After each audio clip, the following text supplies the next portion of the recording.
Hello दोस्तों, study mode में आपका स्वागत है। बिहार पुलिस कांस्टेबल भर्ती 2020 ये फुल मॉक टेस्ट 3 है। इसमें 100 क्वेश्चन पूरे विस्तार के साथ मैं आपको बताने वाला हूं। आप भी साथ में क्वेश्चन करते चलिएगा और कितना स्कोर किए ये जरूर बताइएगा। इससे पहले 2 फुल मॉक टेस्ट हो चुका है, उसका लिंक नीचे मिल जाएगा। नहीं देखे तो वो भी देखकर अपना स्कोर कमेंट बॉक्स में जरूर बताइएगा। तो चलिए स्टार्ट करते हैं। सबसे पहला क्वेश्चन आपके सामने है कि वातानुकूल का सही संधि विच्छेद क्या होगा। वातानुकूल का सही संधि विच्छेद बताना है, इसका क्या होगा। तो इसका सही संधि विच्छेद होगा वात धन अनुकूल। वात धन अनुकूल, वात में अनुकूल मिल जाता है तो वातानुकूल हो जाता है। ठीक, तो पहले के आंसर क्या हो जाएगा, बी हो जाएगा।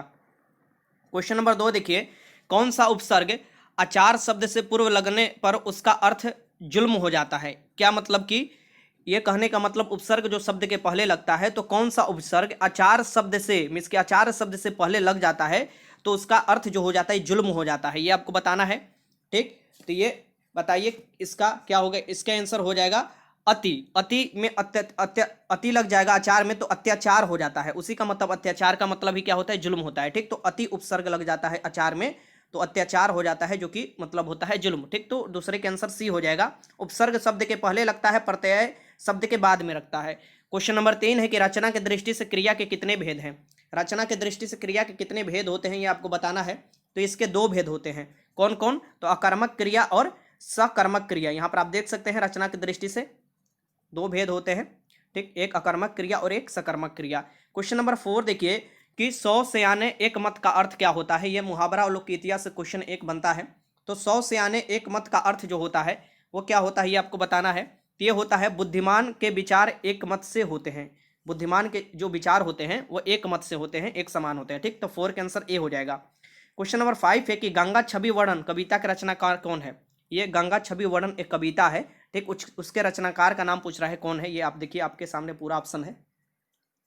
तो इसके रचनाकार भरतेंदु हरिचंद्र हो जाएंगे, जो कि गंगा छवि वर्णन एक कविता के रचनाकार है भरतेंदु हरिचंद्र। भरतेंदु हरिचंद्र लगा लीजिएगा। क्वेश्चन नंबर 6 है कि ऐसा रोग जिसका उपचार संभव नहीं हो।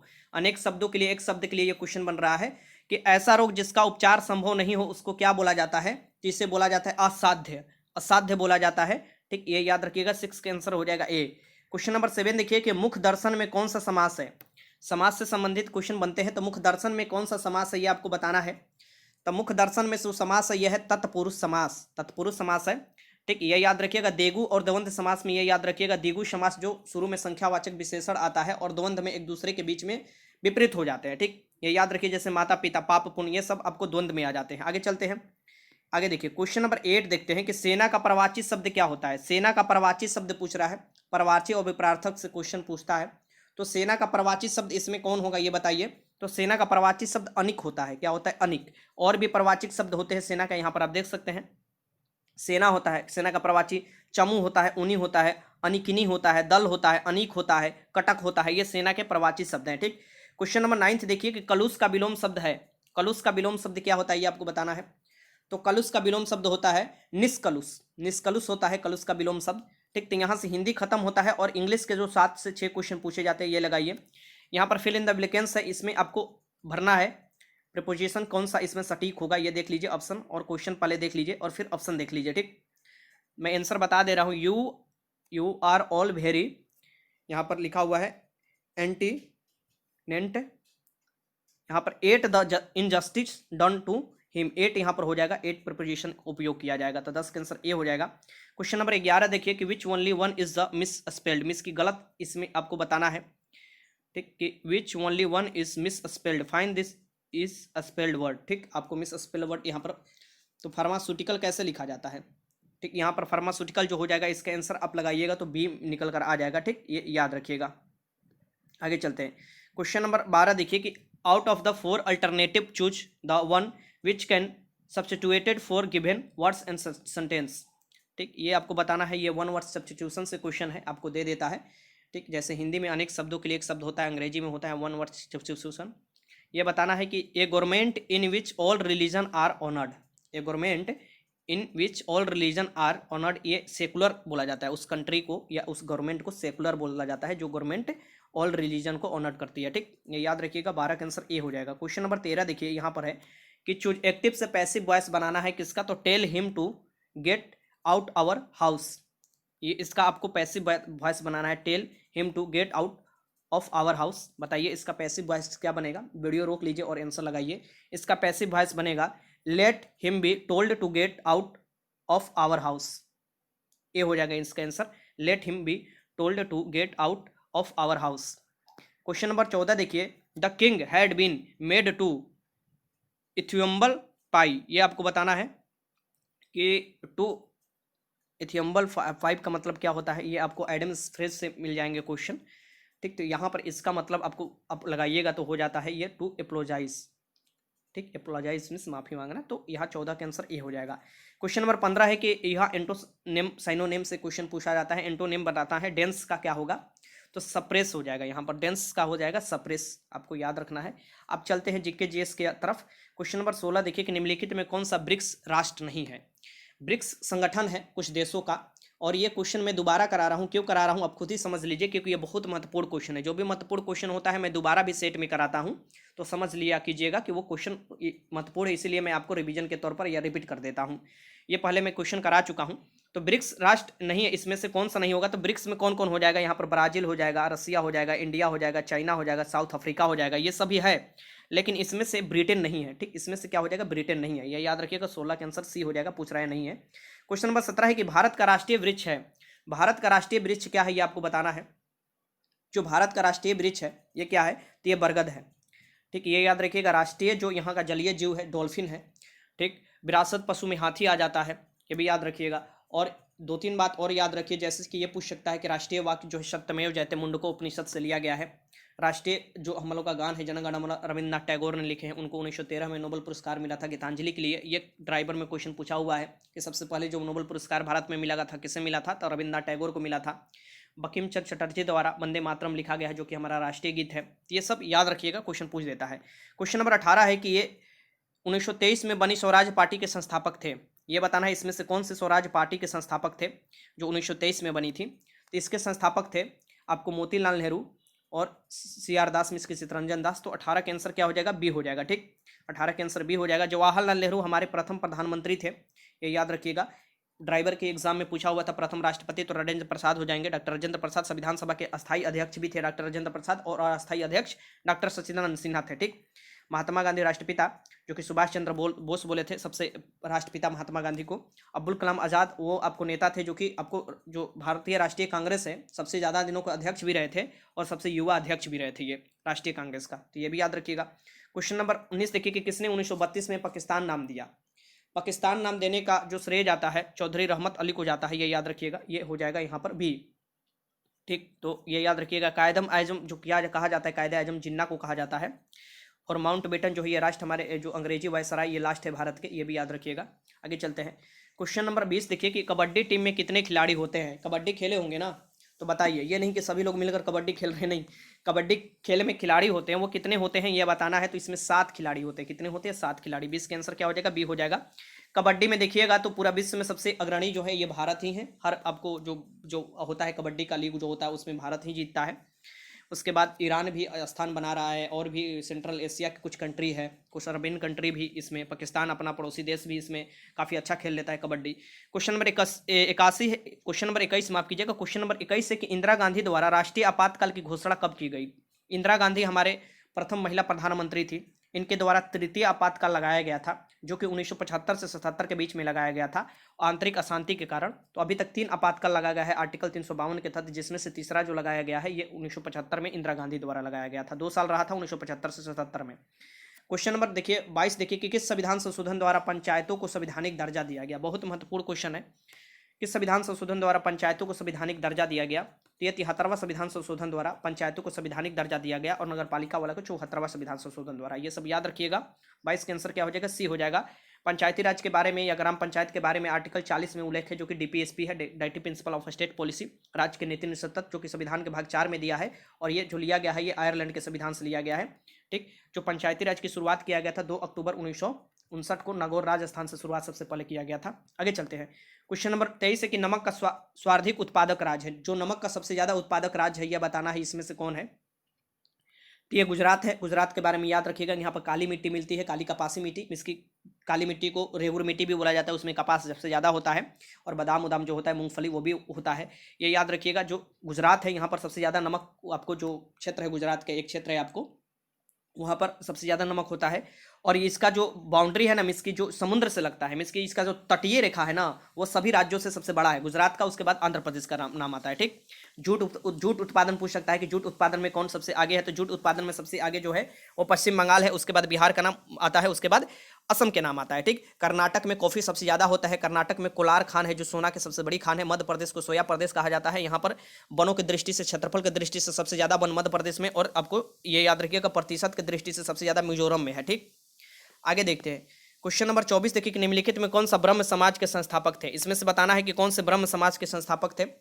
24 से क्वेश्चन आपको बताना है। तो ब्रह्म समाज के संस्थापक राजा राम मोहन राय थे, ये याद रखिएगा। दो तीन बात और याद रखिए। जो सती प्रथा का उन्मूलन हुआ था 1929 में, 1829 में, माफ कीजिएगा 1829 में, जो लॉर्ड विलियम बेंटिंक उस समय गवर्नर जनरल थे, उस समय जो राजा राम मोहन राय ने ही इनको सहयोग किया था। ये सब याद रखिएगा। आगे चलते हैं, क्वेश्चन देखते हैं। क्वेश्चन नंबर यहाँ पर देखिए 25 है कि सर चार्ल्स वुड डिस्पैच या वुड प्रेशर के नाम से जो जाना जाता है, भारतीय इतिहास में किस क्षेत्र में एक मील का पत्थर साबित हुआ। ठीक।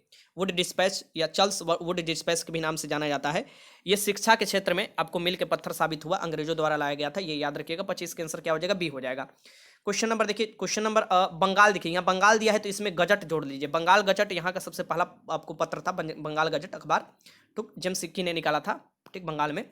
क्वेश्चन नंबर 26 देखिए कि निम्नलिखित में किसके द्वारा poverty and un British rule in India, un British rule लिखा हुआ है यहाँ पर, किसके द्वारा poverty and un British rule in India पुस्तक लिखा गया था। इन्हें वृद्ध मैन के भी नाम से जाना जाता है भारत के। ये थे कौन, दादा भाई नौरोजी, ये याद रखिएगा, दादा भाई नौरोजी थे। ठीक। आगे चलते क्वेश्चन नंबर 27 देखिए कि मिस्र का अबू सिंबल मंदिर समर्पित है। जो मिस्र में अबू सिंबल मंदिर है जो कि फिराव द्वारा बनाया गया था, इसमें सूरज के प्रकाश जाता है, और सूरज के प्रकाश जाता है इसकी, ये सूर्य देवता के लिए समर्पित है। ठीक। तो ये 27 का आंसर ए हो जाएगा। क्वेश्चन नंबर 28 है कि शाहजहां ने अपने पुत्र को अगला मुगल बादशाह बनाते हुए देखना चाहता था। जो शाहजहां था, ये कौन अपने पुत्र को अगला मुगल बादशाह बनने के लिए चाहता था कि यही अगला मुगल बादशाह बने। ये आपके सामने ऑप्शन है। ठीक। तो इसका सबसे प्रिय बेटा और कौन था, तो दारा सिकोह था। बड़ा बेटा दारा सिकोह था, सबसे बड़ा बेटा। और दारा सिकोह जो था ना, ये भी मानता था अपने बाप को। बाप किनका कौन था, तो यहीं पर आपको शाहजहां। ठीक, शाहजहां को। लेकिन औरंगजेब और आपको दारा सिकोह में युद्ध हुआ, औरंगजेब ने इनको मार दिया, मौत के घाट उतार दिया, और फिर ये बने थे राजा औरंगजेब। तो अगर बात किया जाए औरंगजेब तक, तो आपको मुगल वंश की स्थापना 1526 में हुई थी। आपको पानीपत के प्रथम युद्ध में इब्राहिम लोदी को बाबर ने हरा दिया, और यहाँ पर मुगल वंश की स्थापना किया था। बाबर के बाद हुमायूं आए थे, हुमायूं के बेटा अकबर, अकबर के बेटा शाहजहां, शाहजहां के बेटा शाहजहां नहीं, अकबर के बेटा आपको हुए थे जहांगीर, जहांगीर हुए थे। जहांगीर का बेटा आपको क्या हुआ था, शाहजहां, शाहजहां के बेटा आपको, शाहजहां के बहुत से बेटे हुए थे, जिसमें सबसे बड़ा बेटा जो था ये दारा सिकोह, और एक और प्रमुख बेटा का नाम याद रखिएगा, औरंगजेब। औरंगजेब था तो, और शाहजहां के बाद औरंगजेब ही शासक बना था। ठीक। आगे चलते हैं, क्वेश्चन नंबर 29 देखते हैं कि लोकसभा अध्यक्ष के वेतन और भत्ते कौन निर्धारण करता है। जो लोकसभा है, इसे निचला सदन है संसद का। संसद तीन सदन से मिलकर बनता है। लोकसभा और राज्यसभा, राज्यसभा को उच्च सदन बोला जाता है। संसद के निर्माण में राष्ट्रपति भी आते हैं, तो ये याद रखिएगा, राष्ट्रपति, लोकसभा और राज्यसभा मिलकर संसद का निर्माण होता है। और इसके वेतन भत्ते कौन निर्धारण करता है, तो संसद के किसी भी सदस्य का भी, या लोकसभा के सदस्य का भी। ठीक, लोकसभा में राज्यसभा के भी सदस्य का। ठीक, ये भी याद रखिएगा। और साथ में ये भी याद रखिएगा, कोई भी जैसे कि आपको राष्ट्रपति हुए, उपराष्ट्रपति हुए, इनका भी वेतन भत्ते का जो भी निर्धारण किया जाता है, ये आपको संसद द्वारा किया जाता है। ठीक, ये याद रखिएगा। इसका आंसर क्या हो जाएगा, संसद हो जाएगा। आगे चलते हैं। अभी देखिए 15वां वित्त आयोग गठन किया गया था, 2020 से काम करनी स्टार्ट कर दिया गया है, और इसके अध्यक्ष जो है ये NK सिंह है, ये भी याद रखिएगा, पूछ सकता है। क्वेश्चन नंबर 30 है कि लोकप्रिय प्रभुसत्ता का समर्थन किया था। लोकप्रिय प्रभुसत्ता का समर्थन किसने किया था, ये आपको बताना है। क्वेश्चन नंबर 30 आपके सामने है, आपके सामने पूरा ऑप्शन देख लीजिए, ये किसने किया था। तो लोकप्रिय जो प्रभुसत्ता है, इसका समर्थन किया था TH ग्रीन। ग्रीन याद रखिएगा, मात्र ग्रीन। लोकप्रिय प्रभुसत्ता उसे कहा जाता है जो लोगों के द्वारा चुनकर एकदम भेजा जा सकता है, वो सबसे ऊपर होता है सत्ता में। ठीक, लोकप्रिय प्रभुसत्ता NCERT में आपको पढ़ने को मिलेगा। तो 30 का आंसर ए हो जाएगा। आगे चलते हैं, क्वेश्चन नंबर 31 है कि ग्रैंड स्लैम किस खेल से संबंधित है। बार बार न्यूज़पेपर में आप पढ़ते होंगे, ये ग्रैंड स्लैम जीत लिया, ये जीत लिया, तो ये आखिर ग्रैंड स्लैम किस खेल से संबंधित है। बिहार दरोगा में भी ये क्वेश्चन पूछ लिया था। तो ये टेनिस से संबंधित है। किससे संबंधित है, टेनिस से, ये याद रखिएगा, टेनिस से संबंधित है ग्रैंड स्लैम। क्वेश्चन नंबर 32 है कि निम्नलिखित में से किस राज्य के पहले मुख्यमंत्री अजीत जोगी का 2020 में निधन हो गया। अजीत जोगी जो थे, ये पहले मुख्यमंत्री थे कहाँ के, तो ये जो राज्य बना था ये भी 2000 में ही बना था। कहाँ से कटकर? तो मध्य प्रदेश से। तो आप समझ गए होंगे छत्तीसगढ़ के ये मुख्यमंत्री थे और इनका निधन हो गया 2020 में। ठीक, क्वेश्चन पूछ सकता है। छत्तीसगढ़ आपको बना था, आपको मध्य प्रदेश से कटकर, उत्तराखंड जो बना था यूपी से कटकर 2000 में, और बिहार से कटकर झारखंड बना था। त्रिपुरा आपको तीनों ओर से बांग्लादेश से घिरा हुआ है, ये भी याद रखिएगा। तेलंगाना का गठन हुआ था 2 जून 2014 को आंध्र प्रदेश से कटकर। आगे चलते हैं। क्वेश्चन नंबर 33 है कि 1 GB बराबर है, 1 GB कितने के बराबर होता है ये आपको बताना है। तो 1 GB डाटा आप आता होगा ना आपका, तो ये पता होना चाहिए आपको ना। तो 1 GB आपको 1024 MB के बराबर होता है। ठीक, ये याद रखिएगा। आगे चलते हैं। क्वेश्चन नंबर 34 है कि राष्ट्रीय आय लेखाकरण में निवल राष्ट्रीय उत्पादन का अभिप्राय है। जो निवल राष्ट्रीय उत्पादन का मतलब क्या होता है ये आपको बताना है। ज्योग्राफी नहीं, माफ कीजिएगा, इकोनॉमी एनसीईआरटी से ये क्वेश्चन है। ठीक, तो ये बताइए इसका मतलब जो होता है, इसमें से आप मूल ह्रास घटा दीजिए, सकल राष्ट्रीय उत्पाद में से मूल ह्रास घटा दीजिए, उसे बोला जाता है निवल राष्ट्रीय उत्पादन। ठीक, तो ये 34 का आंसर ये हो जाएगा। क्वेश्चन नंबर ये देखिए, क्वेश्चन नंबर 34 रिपीट कर गया जी। क्वेश्चन नंबर 34 एक और आ गया यहाँ पर, देख लीजिए, ये भी क्वेश्चन लगा ही लीजिए, हाथ लगे। ठीक, दो क्वेश्चन आज मिल गया यहाँ पर। देखिए ये क्वेश्चन नंबर 34 देखिए, इसमें क्या है कि निम्न में से यूरोपीय संघ का वह देश कौन सा है जिसने एकल मुद्रा यूरो का अंगीकार नहीं किया। देखिए यूरोपीय संघ के बहुत से देश हैं जो कि लगभग 19 के करीब आई थिंक है, कि जो कि यूरोपीय संघ के जो यूरो मुद्रा है उसमें शामिल है। ठीक, लेकिन ये यूरो मुद्रा अपनाए हुए हैं। ये पूछा हुआ था आपको बिहार ड्राइवर में कि फ्रांस की क्या मुद्रा है, तो यूरो लगाए होंगे बहुत लोग। तो जो यूरो अंगीकार नहीं किया गया है ये डेनमार्क के द्वारा नहीं किया गया है। डेनमार्क इसमें आंसर हो जाएगा, ये याद रखिएगा। 34 का आंसर सी हो जाएगा। क्वेश्चन नंबर 35 है कि सूर्योदय उद्योग सनराइज इंडस्ट्री से क्या तात्पर्य है। सूर्योदय उद्योग से क्या समझते हैं आपको बताना है। तो वह उद्योग जिसमें आपको यहाँ पर देख सकते हैं कंप्यूटर, दूरसंचार, माइक्रो इलेक्ट्रॉनिक्स, इससे संबंधित उद्योग को ही सूर्योदय उद्योग कहा जाता है। ठीक, तो 35 का आंसर बी हो जाएगा। क्वेश्चन नंबर 36 देखिए, गरीबी रेखा से नीचे जीवन यापन करने वाले जनसंख्या के अनुमान के नए मानक निर्धारित करने के लिए भारत सरकार ने एक समिति गठित की थी। निम्नलिखित में से समिति का अध्यक्ष कौन थे जो कि गरीबी रेखा निर्धारण करने के लिए किया गया था, नई समिति। तो इसके जो अध्यक्ष थे, ये क्वेश्चन यूपीएससी का क्वेश्चन पूछा हुआ है, ये भी याद रखिएगा, ये क्वेश्चन बार बार रिपीट कर रहा है। तो इसके जो अध्यक्ष थे ये थे सुरेश तेंदुलकर, समिति बनाई गई थी। ठीक, ये याद रखिएगा। इसका आंसर हो जाएगा बी, जो कि गरीबी रेखा के निर्धारण के लिए। क्वेश्चन नंबर 37 है कि निजी क्षेत्र में देश का प्रथम निर्यात प्रोसेसिंग क्षेत्र, जिसे EPZ बोला जाता है, कहाँ स्थापित किया गया था। निजी क्षेत्र में, यह याद रखिएगा। सबसे पहले अगर दे तो वो तो आप कंडाला लगा सकते हैं, लेकिन निजी क्षेत्र में सबसे पहले जो दे तो वो सूरत हो जाएगा, गुजरात में। ठीक, आयात निर्यात को बढ़ावा देने के लिए EPZ में इसकी निर्यात प्रोसेसिंग क्षेत्र ये आपको बनाया गया था। 37 का आंसर हो जाएगा सी। क्वेश्चन नंबर 38 देख लीजिए कि निम्नलिखित में से अष्टधाई, माफ कीजिएगा, निम्नलिखित में से अष्टधाई पुस्तक किसके संबंधित है। जो अष्टधाई पुस्तक लिखा गया था ये किससे संबंधित है ये आपको बताना है। देखिए मैं कुछ ज़्यादा आपको एक्स्ट्रा जानकारी नहीं दे रहा हूँ। काफ़ी लोग बोले थे कि सर वीडियो लंबा हो जाता है, मज़ा नहीं आता है देखने में, इसलिए वीडियो का लंबाई में लिमिट रख रहा हूँ, लेकिन जितना हो सके महत्वपूर्ण मैं जानकारी देते ही आगे बढ़ रहा हूँ। तो जो अष्टधाई पुस्तक लिखा गया था ये पाणिनि द्वारा लिखा गया था, और ये व्याकरण का पुस्तक है, संस्कृत व्याकरण। अर्थशास्त्र भी एक पुस्तक का नाम है। ठीक, जो कि आपको कौटिल्य, जिसे चाणक्य, जिसे विष्णुगुप्त भी बोला जाता है, जो चंद्रगुप्त मौर्य के प्रधानमंत्री थे, इनके द्वारा लिखा गया था अर्थशास्त्र, और वो प्रशासन राजनीतिक पर आधारित है। आगे देखते हैं। क्वेश्चन नंबर 39 है कि किस नगर को इलेक्ट्रॉनिक नगर कहा जाता है। किस नगर को भारत में इलेक्ट्रॉनिक नगर कहा जाता है। इससे रिलेटेड मैंने आपको कल वीडियो दिया था 5 मिनट का, उसमें मैंने बताया था, आज ही दिया था, कि प्रमुख भौगोलिक उपनाम जो अलग अलग शहर के हैं, अगर वो किए होंगे तो वहीं से क्वेश्चन आराम से कर लेंगे। ये सब विविध में क्वेश्चन आता है। तो 5-5, 10-10 मिनट का मैं वीडियो देते रहता हूँ, उसे इग्नोर मत कीजिएगा, वो बहुत महत्वपूर्ण वीडियो होता है। किस नगर को इलेक्ट्रॉनिक नगर कहा जाता है। तो ये बेंगलुरु को इलेक्ट्रॉनिक नगर बोला जाता है। इसे सिलिकॉन सिटी भी बोला जाता है। सिलिकॉन सिटी, सिलिकॉन वैली जो बोला जाता है वो केरल में स्थित है, तो कन्फ्यूजन नहीं होना चाहिए। ठीक, सिलिकॉन जो उपयोग होता है ना वो चिप्स में होता है, ये भी याद रखिएगा कंप्यूटर वाले। आगे चलते हैं। पिंक सर तो आप जानते हैं, गुलाबी सर किसे बोला जाता है, वो भी मैंने क्वेश्चन करा ही रखा है। क्वेश्चन नंबर 40 देखिए कि राज्यपाल की पद पर नियुक्ति के लिए योग्यता या अर्हता है। कोई भी राज्यपाल की नियुक्ति के लिए क्या अर्हता है या योग्यता है ये आपको बताना है। ये सबसे पहले क्वेश्चन देख लीजिए, ये क्वेश्चन देख लिए आप, यहाँ पर क्या योग्यता अर्हता है ये आपका ऑप्शन रहा है। ठीक, तो राज्यपाल के लिए क्या होना चाहिए। सबसे पहले वो भारत के नागरिक को, बात सही है, 35 वर्ष की आयु पूरा कर चुका, बात सही है, वो लाभ के पद पर नहीं हो, ये भी बात सही है। तो प्रयुक्त में से क्या हो जाएगा, सभी हो जाएगा, डी हो जाएगा आंसर यहाँ पर। जो इसकी नियुक्ति करते हैं राष्ट्रपति करते हैं, और राष्ट्रपति हटा भी सकते हैं। ठीक, उनके पार्षदों पर अपने पद धारण करता है राज्यपाल। और ये याद रखिएगा, राज्यपाल के बारे में बहुत से इस समय क्वेश्चन पूछे जा रहे हैं हर अलग अलग अलग स्टेट में। ठीक, तो ये सब आपको याद रखना चाहिए। अपने राज्य का जो राज्यपाल है बिहार के, वो भी याद रखिएगा। देखिए, राज्यपाल बनने के लिए जो न्यूनतम आयु चाहिए 35 वर्ष, उपराष्ट्रपति बनने के लिए 35 वर्ष, राष्ट्रपति बनने के लिए 35 वर्ष, लोकसभा के सदस्य बनने के लिए न्यूनतम 25 वर्ष, राज्यसभा के सदस्य बनने के लिए न्यूनतम 30 वर्ष, विधान परिषद के सदस्य बनने के लिए न्यूनतम 30 वर्ष, विधानसभा के सदस्य बनने के लिए न्यूनतम 25 वर्ष। ये सब वोट डालने के लिए 18 वर्ष चाहिए, ड्राइवरी लाइसेंस बनवाने के लिए 18 वर्ष चाहिए। ठीक, शादी के लिए लड़कों का 21 वर्ष चाहिए, लड़कियों का 18 वर्ष चाहिए, मुखिया बनने के लिए 21 वर्ष चाहिए। ये सब आपको याद रखना चाहिए। ठीक, क्वेश्चन नंबर 41 है कि बिहार में पीतल का लोटा विद्रोह कहां पर हुआ था। बिहार से संबंधित क्वेश्चन पूछता है, तो ये बहुत महत्वपूर्ण क्वेश्चन है। बिहार में पीतल का लोटा बीपीएससी में पूछा हुआ है, तो कहां पर विद्रोह हुआ था, तो ये हुआ था मुजफ्फरपुर में। ये मामला मैं पहले भी आपको समझा चुका हूं, मास्टर वीडियो अगर आप देखे होंगे बिहार का, तो उसमें बताया था कि मुजफ्फरपुर में क्या हुआ था कि पहले पीतल का लोटा कैदियों को दिया जाता था, लेकिन अंग्रेजों ने सोचा कि पीतल का लोटा महंगा पड़ रहा है, इसे बंद कराकर मिट्टी का लोटा दे। तो यहाँ के लोगों ने, जो कैदी है इसके वहाँ पर जो लोग थे, विद्रोह कर दिए। फिर अंग्रेज को झुकना पड़ा और फिर से वो पीतल का लोटा देने स्टार्ट कर दिए। तो 41 का आंसर हो जाएगा डी, मुजफ्फरपुर का लीची भी प्रसिद्ध है, ये भी याद रखिएगा। क्वेश्चन नंबर 42 है कि सोनपुर का मेला का आयोजन किस माह में होता है। जो सोनपुर का मेला है ये विश्व के सबसे बड़ा पशु मेला है और ये बिहार में ही लगता है। सारण छपरा नाम सुने होंगे। तो सोनपुर का मेला जो लगता है ये कार्तिक मास में लगता है, ये भी याद रखिएगा। क्वेश्चन नंबर 43 है कि निम्न विशेषताओं में से किसका संबंध यूएसए के ब्रेड बास्केट क्षेत्र।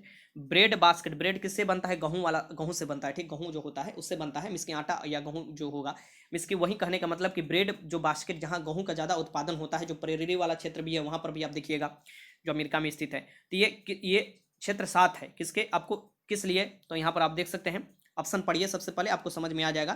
तो यहाँ पर सर्दियों में मामूली वर्षा होती है, इसीलिए यहाँ पर गेहूं सबसे ज्यादा होता है, इसलिए इसे ब्रेड बास्केट क्षेत्र बोला जाता है। ठीक, ये याद रखिएगा। 43 का आंसर बी हो जाएगा। क्वेश्चन नंबर 44 है कि चारागाह को कहाँ पर पंपास कहा जाता है। पंपास कहाँ पर कहा जाता है ये आपको बताना है। ठीक, तो 44 के आंसर क्या हो जाएगा, ये दक्षिणी अमेरिका के कुछ जो देश हैं वहाँ पर चारागाह को पंपास बोला जाता है। ठीक, जो आपको स्टेपीज है वो एशिया और यूरोप के सम्मिलित क्षेत्र में मिलते हैं स्टेपी। और साथ में ये भी याद रखिएगा कुछ, जैसे कि डाउन्स जो है ये आपको ऑस्ट्रेलिया में डाउन्स वाला, अब प्रेरी जो है ये कनाडा और अमेरिका वाले क्षेत्र में मिलते हैं, घास स्थल था। ये सब याद रखिएगा। क्वेश्चन नंबर 45 है कि पूर्व से पश्चिम की ओर परिक्रमण करने वाला ग्रह का नाम क्या है। तो पूर्व से पश्चिम की ओर जो परिक्रमण करता है ग्रह, उसका नाम क्या है ये आपको बताना है। तो ये जो है हमारा जो पृथ्वी है ये पश्चिम से पूर्व की ओर परिक्रमण करता है, और पूर्व से यहाँ पर पश्चिम की ओर जो परिक्रमण करता है, यहाँ पर आप देख सकते हैं इसका नाम है यूरेनस। ठीक, प्लूटो पहले ग्रह था, 9 ग्रह थे, लेकिन अब 8 ग्रह है। प्लूटो को 2006 में क्या हुआ था कि ग्रह की श्रेणी से हटाकर 52 ग्रह में डाल दिया गया था। ठीक, अभी सबसे बड़ा ग्रह जो है ये बृहस्पति है, इसका सबसे बड़ा उपग्रह गैनीमीड है, जो कि यूनिवर्स में इसकी आपको यूनिवर्स नहीं सौरमंडल का सबसे बड़ा ग्रह है। और टाइटन जो है ये शनि का ग्रह है। आपको शनि जो है ये चारों तरफ वलय भी पाया जाता है शनि के, ये सब याद रखिएगा। और इसका घनत्व भी सबसे कम है आपको शनि का, उसे पानी में भी आप डुबाने पर नहीं डूबता है, शनि जो ग्रह है। क्वेश्चन नंबर आपको 46 है कि करीबा बांध किस नदी पर बना हुआ है। जो करीबा बांध है ये किस नदी पर बना है ये आपको बताना है। तो करीबा बांध जो बना है ये जंबाजी नदी पर बना है। जंबाजी नदी, जो जंबाजी नदी है। नील नदी जो है ना ये विश्व की सबसे लंबी नदी है, और याद रखिएगा नील नदी जो सबसे लंबी नदी है। और सबसे चौड़ी नदी जो है ये अमेजन नदी है। ठीक, भारत की सबसे लंबी नदी कौन सी है, तो गंगा नदी है, ये भी याद रखिएगा। क्वेश्चन नंबर 47 है कि पूर्वी तिमोर की राजधानी है। पूर्वी तिमोर की राजधानी क्या है ये आपके सामने ऑप्शन है, बताइए इसका। ठीक, पूर्वी तिमोर की जो राजधानी है ये कहां पर है, तो इसका दिल्ली हो जाएगा। इसका क्या हो जाएगा, दिल्ली। पूर्वी तिमोर की राजधानी दिल्ली है। ठीक, क्वेश्चन नंबर 48 देखिए कि पृथ्वी के वायुमंडल का स्वार्थिक घनत्व कहां पर होता है। तो पृथ्वी के वायुमंडल का स्वार्थिक घनत्व वहीं पर होता है जहां पर वायुमंडलीय घटना घटती है, और वो सबसे निचला मंडल है। तो आप समझ गए होंगे वो कौन सा मंडल है, तो क्षोभ मंडल है। ठीक, ये याद रखिएगा। समताप मंडल जो भी है यहाँ पर आपको वायुयान उड़ाने के लिए आपको अच्छा दशा मिलता है। समताप मंडल में ही ओजोन लेयर भी पाया जाता है, ओजोन जो मंडल है ये इसमें। ठीक, और ये याद रखिएगा। तो आगे चलते हैं जी। देखिए ये जो है ये आयन मंडल है, ओजोन मंडल अलग होता है जो कि समताप मंडल में मिलता है। आयन मंडल से जो रेडियो तरंग उरंग होते हैं ना वो लौटकर आते हैं और चलता है। ठीक, ये सब याद रखिएगा। क्वेश्चन नंबर 49 देखिए कि किस महापुरुष की जयंती राष्ट्रीय युवा दिवस के रूप में मनाया जाता है। तो किस महापुरुष की जो जयंती है राष्ट्रीय युवा दिवस के रूप में मनाया जाती है ये आपको बताना है। तो ये जो है ये 12 जनवरी को हर साल मनाते हैं हम लोग। ये स्वामी विवेकानंद की जन्म तिथि को मनाते हैं। ठीक, इन्होंने शिकागो में 1893 में जो धर्म संसद सम्मेलन हुआ था उसमें भी भाषण दिए थे। ठीक, ये सब याद रखिएगा। और आगे चलते हैं। क्वेश्चन नंबर 50 देखिए कि निम्नलिखित में से कौन एक सुमिलित नहीं है। ये कौन से सुमिलित नहीं है ये आपको बताना है। अलग अलग पुरस्कार का नाम दिया है और उसमें से बताना है कौन सुमिलित नहीं है। ठीक, तो ये जो हो जाएगा पुलित्जर पुरस्कार जो दिया जाता है ये इस क्षेत्र में नहीं दिया जाता है, पुलित्जर पुरस्कार अलग क्षेत्र में दिया जाता है, पत्रकारिता का क्षेत्र में दिया जाता है, तो ये गलत हो जाएगा। बोरलॉग पुरस्कार कृषि के क्षेत्र में दिया जाता है, नॉर्मल बोरलॉग के ही सम्मान में बोरलॉग पुरस्कार रखा गया है। डेविड कोहेन पुरस्कार साहित्य के क्षेत्र में, कलिंग पुरस्कार जो विज्ञान के लोकप्रियता के क्षेत्र में दिया जाता है, तो इसका आंसर जो हो जाएगा ये हो जाएगा ए, क्योंकि ये सम्मिलित नहीं है। यही पूछ रहा था कौन सम्मिलित नहीं है। क्वेश्चन नंबर 51 है कि नारियल जटा उद्योग कहाँ केंद्रित है? तो नारियल जटा उद्योग वहीं केंद्रित होगा जहां पर सबसे ज्यादा नारियल होता है, मीन्स की नारियल सबसे ज्यादा जो होता है वो केरल में होता है। ठीक, तटीय वाले राज्य केरल है, यहाँ पर होता है। ठीक, ये याद रखिएगा। भारत क्या पूरे विश्व के सबसे ज्यादा जो नारियल होता है वो भारत में होता है, और उसमें सबसे अग्रणी कौन आता है? तो ये केरल आता है। ये सब याद रखिएगा। क्वेश्चन नंबर 52 देखिए कि STPP का पूरा रूप क्या है? ये देखिए इस समय बड़ा पूरा रूप पूछ रहा है, इसकी फुल फॉर्म क्या है इसका? तो ये आपके सामने ऑप्शन है STPP। यहाँ पर देखिए ये है STPP का फुल फॉर्म क्या होगा, ये देखिए आप चारों ऑप्शन देख लीजिए। तो इसका हो जाएगा super thermal power production, super thermal power production, ये याद रखिएगा। 52 का आंसर ए हो जाएगा। क्वेश्चन नंबर 53 देखिए कि मोटरसाइकिल की खोज किसने की थी? साइकिल की तो खोज सब लोग याद कर लेता है, मोटरसाइकिल का बताओ किसने किया था? ठीक, तो मोटरसाइकिल की खोज किसने किया था ये बताना है। तो एडवर्ड बटलर ने ये किया था, एडवर्ड बटलर ने। ठीक, ये याद रखिएगा। क्वेश्चन नंबर 54 है कि ज्ञान प्राप्ति से पूर्व महावीर का नाम क्या था? महावीर स्वामी जो थे इनको ये आपको जैन धर्म के 24वें तीर्थंकर थे। पावापुरी जो है बिहार के, वहाँ पर इनका मृत्यु हुआ था। तो ये बताना है कि जो इनको ज्ञान की प्राप्ति हुई थी उससे पहले इनका क्या नाम था, ये बताना है। ये इनका नाम था वर्धमान नाम था, ये याद रखिएगा। 54 का आंसर सी हो जाएगा, क्योंकि बिहार ड्राइवर में ये पूछा हुआ था कि महात्मा बुद्ध का बचपन का क्या नाम था, तो लोग सिद्धार्थ लगाए होंगे। तो ये सब याद रखना है आपको। क्वेश्चन नंबर 55 है कि संगीत यंत्र तबला का प्रचलन किया, जो तबला है, तबला बजाया जाता है ना, उसका किसके द्वारा प्रचलन किया गया था? तबला हुआ, खड़ी बोली हुआ, इस सब का प्रचलन जो किया गया था, मुहावरा, ये सब ज्यादातर ये अमीर खुसरो उपयोग करते थे, तो अमीर खुसरो द्वारा। ठीक, तो 55 का आंसर ए हो गया। क्वेश्चन नंबर 56 है कि किसने कहा था कि स्वाद का वास्तविक स्थान जिह्वा नहीं बल्कि मन है? स्वाद का जो वास्तविक स्थान है ये जिह्वा नहीं, जीभ जो स्वाद देता है, ये बल्कि मन है। ये किसके द्वारा किया गया था? तो हमारे राष्ट्रपिता महात्मा गांधी द्वारा कहा गया था। इनका जन्म 2 अक्टूबर को हुआ था। ठीक, लाल बहादुर शास्त्री का भी जन्म 2 अक्टूबर को ही हुआ था, दोनों नेताओं का, ये याद रखिएगा। इनका जो जन्म हुआ था ये 1869 में हुआ था, पोरबंदर गुजरात में, महात्मा गांधी का। और ये 1915 में 9 जनवरी 1915 में लौटकर भारत आए थे पूर्णतः रहने के लिए, तो इसलिए 9 जनवरी को हम लोग प्रवासी दिवस के रूप में मनाते हैं। और सबसे पहला सत्याग्रह जो था महात्मा गांधी का वो चंपारण बिहार के 3 कठिया जो व्यवस्था था, 3 कट्ठा 20 कट्ठा में 3 कट्ठा पर नील की खेती करना था, वो उसके लिए आए थे और सफल हुआ। राजकुमार शुक्ल लखनऊ जाकर उन्हें बुलाए थे, आमंत्रित किए थे महात्मा गांधी को। क्वेश्चन नंबर 57 देख लीजिए कि सूफी संत ख्वाजा मुइनुद्दीन चिश्ती का उर्स मनाया जाता है। उर्स मीन्स की उनके जन्म पर उर्स जो मनाया जाता है, त्यौहार ये है। ठीक, ये उर्स मनाया जाता है ख्वाजा मुइनुद्दीन चिश्ती के लिए। ठीक, ये बताना है ये कहाँ पर मनाया जाता है। ये बहुत आसान क्वेश्चन है, अगर सोचिएगा तो कर लीजिएगा। तो इनका मुइनुद्दीन चिश्ती का जो दरगाह है ये कहाँ पर है? अजमेर में स्थित है। अजमेर कहाँ है? राजस्थान में स्थित है, और वहीं पर उनका उर्स मनाया जाता है। ठीक, 57 के आंसर क्या हो जाएगा? ये बी हो जाएगा। देखिए फतेहपुर सिकरी, जो फतेहपुर सिकरी है इसमें आपको दरवाजा, बुलंद दरवाजा जो बनाया गया था वो अकबर द्वारा जो बनाया गया था, वो गुजरात विजय के उपलक्ष्य में बनाया गया था। आज ये NTPC में भी क्वेश्चन पूछा हुआ था, इसलिए मैं करा दिया आपको। क्वेश्चन नंबर 58 देखिए कि किस संवैधानिक संशोधन द्वारा संविधान की 8वीं अनुसूची में 3 भाषाओं मणिपुरी, नेपाली और कोकड़ी को शामिल किया गया था? तो किस संवैधानिक संशोधन द्वारा? तो आपको पता है कि 8वीं अनुसूची में अभी 22 भाषा है, जिसमें बिहार के भी आपको मैथिली भाषा का वर्णन है उसमें। तो इसमें आपको बताना है कि 3 मणिपुरी, नेपाली और कोकड़ी शामिल किया गया। ये भामिल लिखा हुआ है, ये नहीं है, ये शामिल हो जाएगा यहाँ पर। देखिए ये शामिल है। ठीक, शामिल किया गया। कब शामिल किया गया था? ये कौन सा संविधान संशोधन द्वारा, ये आपको बताना है। तो ये किया गया था 71वां संविधान संशोधन द्वारा 1992 में। ठीक, ये याद रखिएगा। क्वेश्चन नंबर आपको देखिए 59 है कि वह बाजार जिसमें स्टॉक और बॉन्ड जैसे दीर्घकालिक प्रतिभूतियां खरीदी और बेची जाती है, वो कौन सी बाजार कहलाता है? जिसमें स्टॉक और बॉन्ड जैसे दीर्घकालिक प्रतिभूतियां खरीदी और बेची जाती है, वो कहलाता है पूंजी बाजार। कौन कहलाता है? पूंजी बाजार कहलाता है, ये याद रखिएगा। ये इकोनॉमिक्स का क्वेश्चन था। क्वेश्चन नंबर 60 देख लीजिए कि दल बदल विरोधी कानून, एंटी डिफेक्शन लॉ जिसे बोला जाता है, 10वीं अनुसूची में आपको मिलेगा। ये कौन से संविधान संशोधन द्वारा जोड़ा गया? तो संविधान संशोधन द्वारा ये जो जोड़ा गया था, ये 52वां संविधान संशोधन 1985 में, राजीव गांधी उसमें प्रधानमंत्री थे, उन्हीं के देखरेख में ये किया गया। 60 के आंसर क्या हो जाएगा? ए हो जाएगा। क्वेश्चन नंबर 61 देखिए, यहाँ से साइंस आपका स्टार्ट होता है, और जो क्वेश्चन मैं करा रहा हूँ ये बहुत महत्वपूर्ण क्वेश्चन है। लेवल धीरे धीरे मैं बढ़ा रहा हूँ, आप लोगों को भी अनुभव होते रहेगा कि धीरे धीरे मैं लेवल बढ़ाते रहूँगा। अभी शुरू में ही मैं आपको लोगों को भगाना नहीं चाहता, मीन्स की बोर नहीं करना चाहता, तो लेवल धीरे धीरे बढ़ते रहेगा, आपको मालूम भी नहीं होगा और उस लेवल की आपका तैयारी भी हो जाएगा। क्वेश्चन नंबर 61 है कि हृदय रोगियों को अधिक मात्रा में नहीं लेना चाहिए। जो हृदय रोगी हैं उनको अधिक मात्रा में क्या नहीं लेना चाहिए, तो वसा नहीं लेना चाहिए। तेलीय चीज़ इसलिए नहीं बोला जाता है खाने के लिए, जो मोटे लोग होते हैं वो भी तेलीय चीज़ मत खाइए, नहीं तो हृदय वाला रोग हो जाता है, ज़्यादा हार्ट अटैक से लोग मर जाते हैं। 61 कैंसर क्या हो जाएगा, डी हो जाएगा। क्वेश्चन नंबर 62 है कि निम्नलिखित में से किसमें कोबाल्ट होता है। ये कौन सी आपको है कि जिसमें कोबाल्ट होता है, ये देख सकते हैं। ये भी क्वेश्चन रिपीटेड है, मैं आपको जानबूझकर करा रहा हूँ। तो ये इसका साइनोकोबालिन 9 है, कोबाल्ट ये विटामिन B12 में होता है। अब ये क्वेश्चन मैं नहीं कराऊंगा, 2 बार क्वेश्चन ये करा चुका हूँ मैं। विटामिन सी आपको सबसे ज़्यादा इसका जो स्कर्वी रोग हो जाता है इस कमी से, और विटामिन जो सी है ये सबसे ज़्यादा आंवला में मिलता है, ये भी याद रखिएगा। हीमोग्लोबिन में क्या मिलता है, तो हीमोग्लोबिन में जो मिलता है ये आपको आयरन मिलता है। और ये याद रखिएगा, इसमें जो क्लोरोफिल है ये हरा पत्ती होता है इसी कारण, और इसमें जो मिलता है मैग्नीशियम मिलता है। ठीक, आगे चलते हैं। क्वेश्चन नंबर 63 है कि पृथ्वी के भूपटल पर सर्वाधिक है। ये भी क्वेश्चन मैं करा रहा हूँ, दोबारा रिवीजन के तौर पर समझ लीजिए। तो भूपटल पर सबसे ज्यादा जो है ये ऑक्सीजन है, जो भूपटल पर सर्वाधिक है ये ऑक्सीजन है, ये याद रखिएगा। और वायुमंडल में 78% आपको करीब नाइट्रोजन है और 20 से 21% ऑक्सीजन है, ये भी याद रखिएगा। आगे चलते हैं। क्वेश्चन नंबर 64 देख लीजिए कि रसायन शास्त्र में स्वाभाविक घुलनशील है। रसायन शास्त्र में जो स्वाभाविक घुलनशील कहा जाता है वो आपको किसको कहा जाता है, तो H2O मींस की H2O का क्या होता है आपको, तो आपकी इसका कितना होता है भार, जो होता है ये आपको 18 होता है। ठीक, आणविक भार 18 होता है।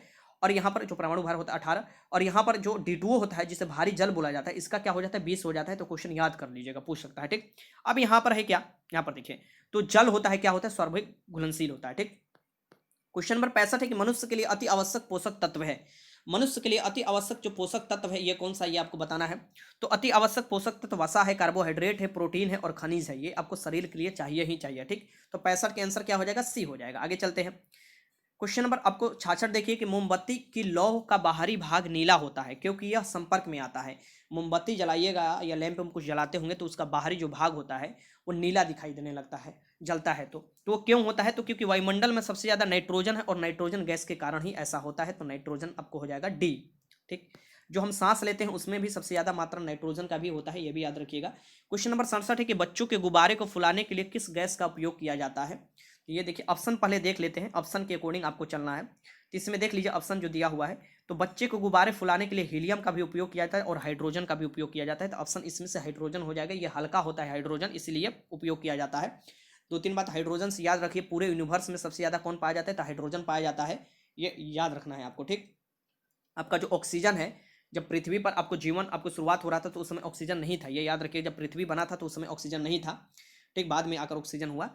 याद रखिएगा जो हाइड्रोजन है ये आपको सूरज में भी सबसे ज़्यादा है, और हाइड्रोजन के संलयन के कारण ही सूरज में जो संलयन के कारण ही ऊर्जा होता है कोई भी तारे में, ये सब याद रखिएगा। हीलियम में बदलता है संलयन होकर। क्वेश्चन नंबर 68 है कि सबसे बड़ा इलेक्ट्रोनेगेटिव तत्व है, इसे बताना है सबसे बड़ा इलेक्ट्रोनेगेटिव तत्व कौन सा होगा। ठीक, ये क्वेश्चन आपको बताना है। तो ये आपको फ्लोरीन जो हो जाएगा, ये आपको सबसे बड़ा इलेक्ट्रोनेगेटिव तत्व हो जाएगा। उसके बाद क्लोरीन भी दिया हुआ है, तो ये भी ध्यान में रखिएगा। ठीक, तो सबसे ज़्यादा जो होगा ये आपको फ्लोरीन होगा। 68 के आंसर ए हो जाएगा। क्वेश्चन नंबर 69 देख लेते हैं कि भौतिक अथवा रासायनिक तुला किस सिद्धांत पर काम करता है। तो भौतिक अथवा रासायनिक तुला किस सिद्धांत पर काम करता है ये आपको बताना है।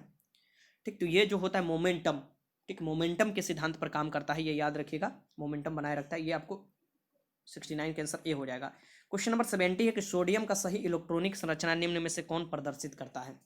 सोडियम का सही इलेक्ट्रॉनिक संरचना निम्न में से कौन प्रदर्शित करता है, ये आपको बताना है। तो सोडियम का जो आपको होता है एटॉमिक नंबर क्या होता है इसका आपको पता है। सोडियम का होता है 11 होता है, तो 2 शुरू वाला में फिर 8 हो जाता है और फिर 1 में इसकी 2 8 1 हो जाता है। ठीक, तो इसका आंसर डी हो जाएगा।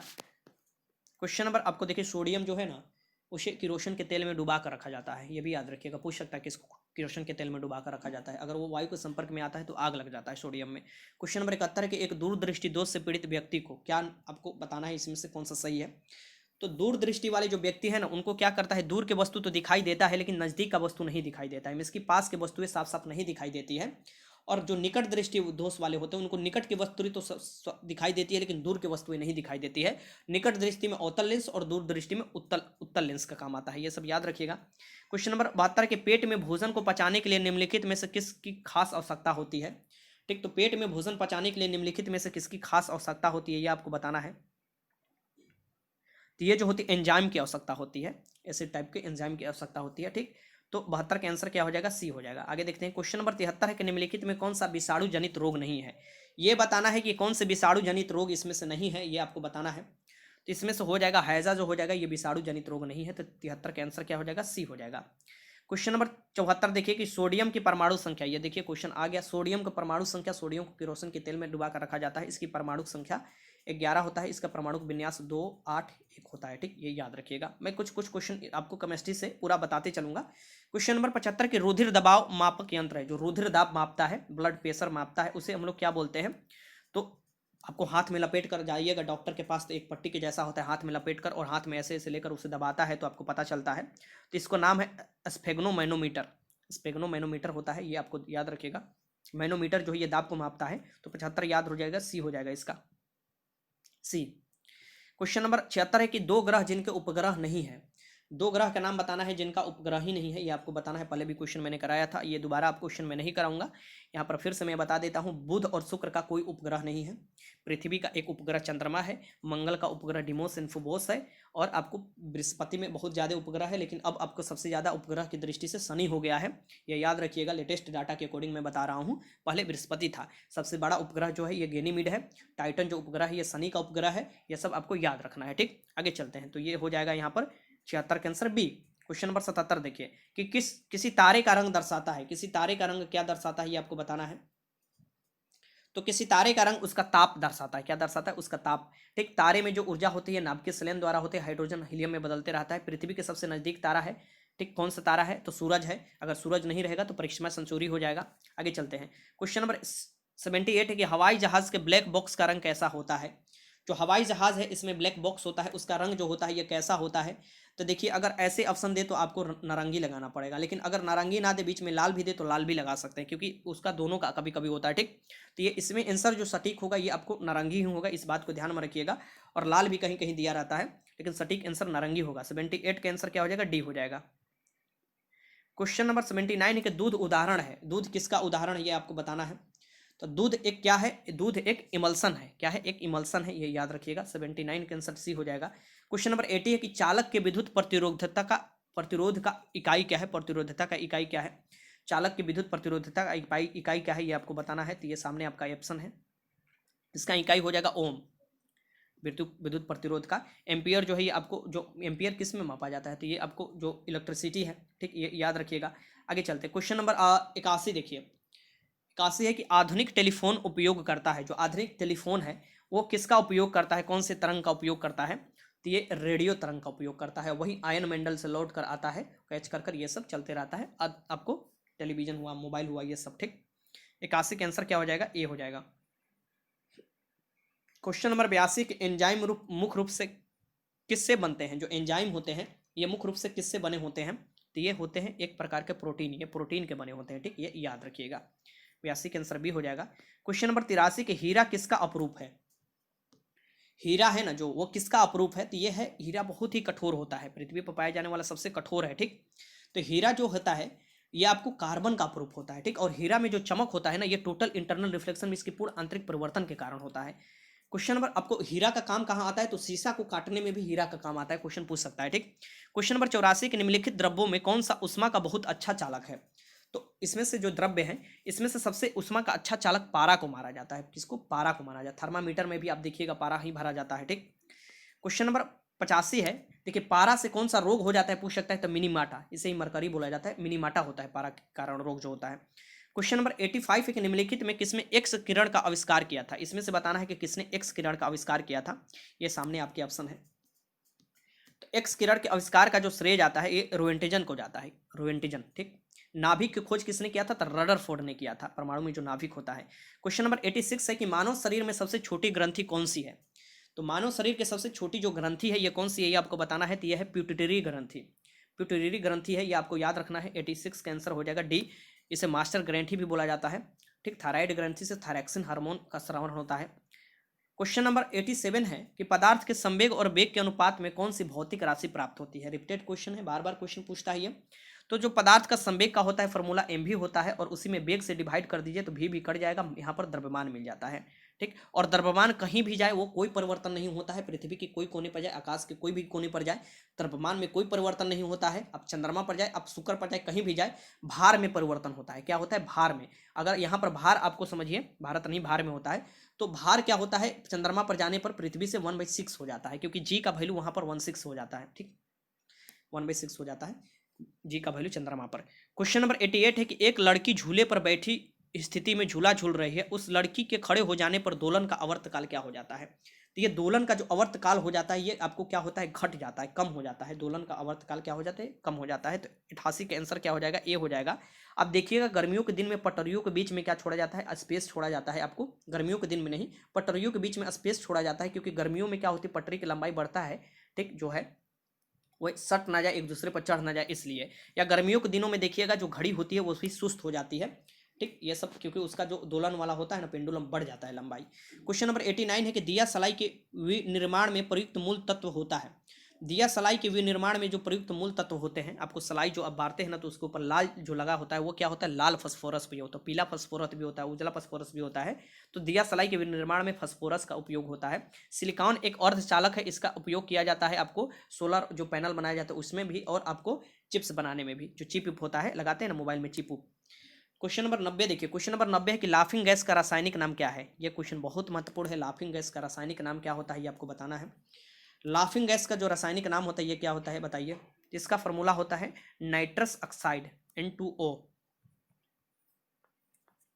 ठीक, आगे चलते हैं। अब यहाँ से मैथ आपका स्टार्ट होता है। 10 क्वेश्चन मैथ के हैं, मॉडरेट से इजी लेवल का क्वेश्चन मैंने लिया है। मैथ का काफ़ी क्वेश्चन आप लोगों को कराना है, जब तक कि एग्जाम है मैं बहुत क्वेश्चन आप लोगों को करा दूंगा। ठीक, तो 91 नंबर क्वेश्चन है कि एक आयत की लंबाई 5 सेंटीमीटर तथा एक बिकड़ की लंबाई 13 सेंटीमीटर है, तो आयत का क्षेत्रफल क्या होगा?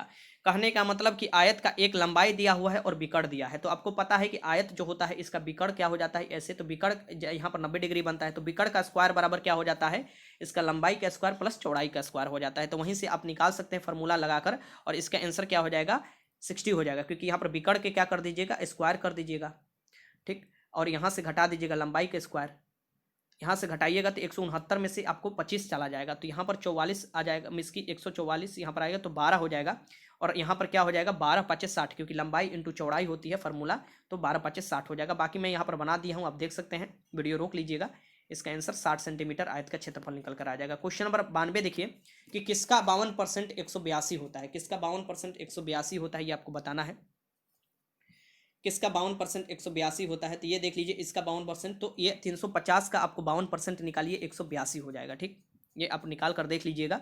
यहाँ पर कैसे निकाला गया है यहाँ पर मैं आपको बता दे रहा हूँ। ठीक, एक्स मान लीजिए, एक्स का 52% आपको मान लीजिए कि एक्स है, उसका 52% बाई 100 कर दीजिए बराबर एक्स, यहाँ पर 100 क्या निकल जाएगा, यहाँ पर दिया हुआ है 182 दिया हुआ है। ठीक, और यहाँ पर निकाल कर आइएगा तो यहाँ पर 350 का 52% 182 निकल कर आ जाएगा, यहाँ पर एक्स का मान 350 हो जाएगा। ठीक, क्वेश्चन नंबर 93 देखिए, क्वेश्चन नंबर 93 आपके सामने है, काफ़ी वीडियो लंबा हो जा रहा है इसलिए मैं जल्दी जल्दी बस आपको आंसर बताते चल रहा हूँ। यदि 148 एक्स प्लस 231 वाई बराबर 527 और 231 एक्स प्लस 148 वाई बराबर 660, तो एक्स तथा वाई का मान बताना है। बहुत आसान क्वेश्चन है, 10 क्लास में ये क्वेश्चन आप बनाए होंगे। इसका आंसर आ जाएगा एक्स बराबर 2 वाई बराबर 1, रख कर देख लीजिए, सही हो जाएगा। ठीक, बाकी आप बनाइएगा। क्वेश्चन नंबर 94 देखिए कि एक वस्तु है 220 रुपये में बेचकर नीता ने 10% लाभ प्राप्त किया, तदनुसार उसे कितने में बेचे कि लाभ 300 रुपया प्राप्त हो। तो 220 रुपये में बेचे तो उसे 10% मिला, मिस की वो 200 रुपया में खरीदी होगी, मतलब 200 में वो वस्तु होगा, 10% लाभ पर बेची, मिस की 220 में बेची होगी।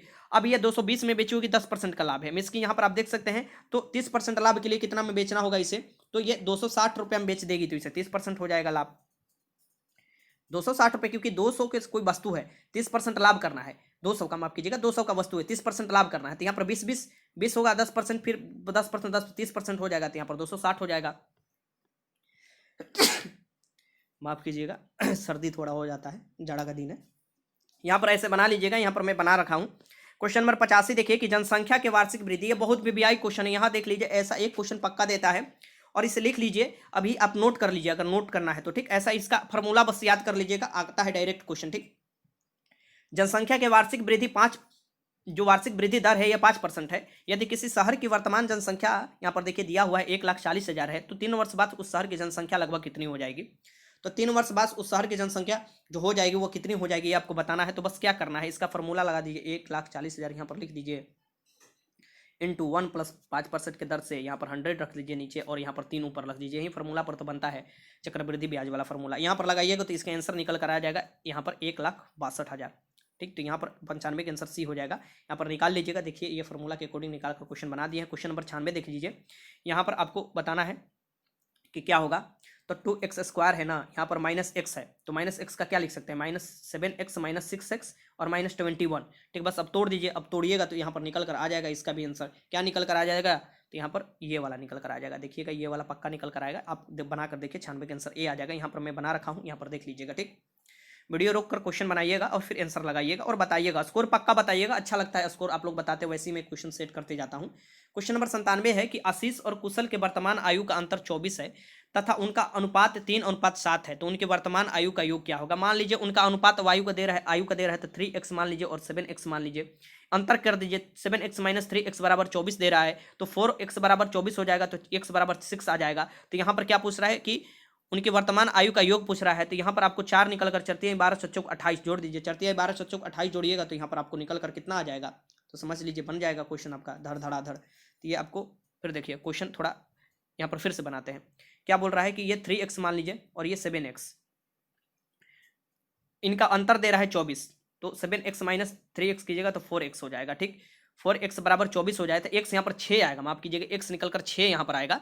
जब 6 आएगा तो यहाँ पर देखिए 6 × 18 हो जाएगा, 7 × 42 हो जाएगा, ये आपको 60 निकल कर आ जाएगा। दोनों का योग पूछ रहा है। ठीक, तो 97 का आंसर हो जाएगा ए। ये योग पूछ रहा था, वही तो बोले कि कन्फ्यूजन जो हो जा रहा था। ठीक, तो ये देख लीजिएगा, ऐसे बना रखा हूँ मैं यहाँ पर। क्वेश्चन नंबर 98 देखिए, ये आपके सामने क्वेश्चन है, क्वेश्चन देख लीजिए पूरा कि ए अकेला किसी कार्य को 6 दिन में समाप्त कर सकता है, बी अकेला उसी कार्य को 12 दिन में समाप्त करता है, ए बी दोनों मिलकर उस कार्य को कितने दिन में समाप्त करेंगे। एकदम बहुत ही इजी क्वेश्चन है। बस यहाँ पर क्या करना है, ए 6 दिन में, 12 दिन में, दोनों का एलसीएम 12 हो गया। ठीक, ए कितने दिन में, तो ये कम दो कर रहा है, तो यहाँ पर 6 2 हो जाएगा, प्लस ये अब 12 1 हो जाएगा। ठीक, 3 आ जाएगा, 12/3 यहाँ पर 4 दिन में ये दोनों मिलकर खत्म कर देंगे। ठीक, तो यहाँ पर क्या हो जाएगा, यहाँ पर बी हो जाएगा। क्वेश्चन नंबर 99 है कि उस वर्ग का क्षेत्रफल कितना होगा जिसके विकर्ण की लंबाई 6 मीटर है। तो वर्ग से संबंधित और आयत से संबंधित आज क्षेत्रफल का फॉर्मूला आपको याद कर लेना है। ठीक, ये आपका ड्यूटी है। तो उस वर्ग का क्षेत्रफल कितना होगा जिसका वर्ग की लंबाई 6 मीटर है। तो आपको क्या है, इसका स्क्वायर कीजिए, 6 के स्क्वायर कर 2 से भागा दे दीजिए, बस निकल गया इसका क्षेत्रफल। 6 के 36 में 2 से भागा जाएगा, 18 वर्ग मीटर हो जाएगा।